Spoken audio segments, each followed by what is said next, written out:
Welcome to Copenhagen and welcome to Faith at the Summit.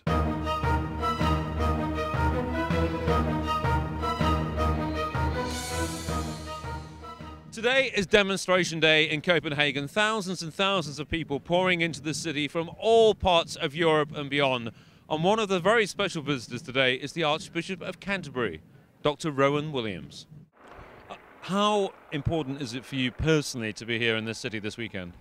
Well, I feel very excited that I've been able to be part of what I think is one of the biggest events in our era, and one that the people of the world are supporting, and the fact that there are so many people here making their voices heard, and it's a privilege to be part of that. Do you get any sense of what's happening at the summit following the media over the last few days? It's pretty unclear, but I think we always knew it would be for the first few days. I think there's a sense that, of course, expectations have to be modified as time goes on, but I still hope that we will in the next few days see a very clear message about a binding treaty within the next 12 months. And finally, what's the purpose of your presence here in this square in the next few minutes? Just to give a few words of encouragement to those who've gathered to join in the march this afternoon. Should good Christian people be on marches with big placards? In a word, yes.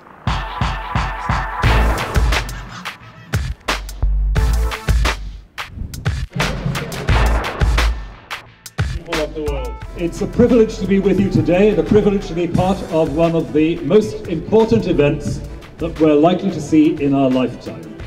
You, and I hope I too, are going to try and help our leaders to lead. Hours later, in a more familiar setting, Dr. Williams delivers a reminder that man is not the measure of all things. But God does not make a covenant with humanity. God makes his promise of faithfulness to humanity in the midst of creation.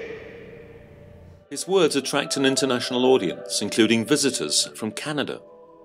I was profoundly moved by the Archbishop's address tonight and the power of what he said about the nature of covenant.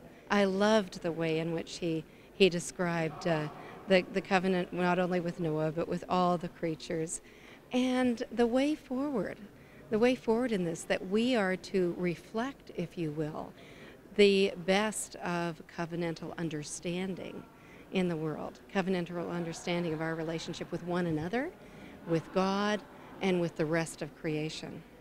Tomorrow in Copenhagen, it's the turn of another religious leader to occupy centre stage. That'll be Archbishop Desmond Tutu on tomorrow's Faith at the Summit.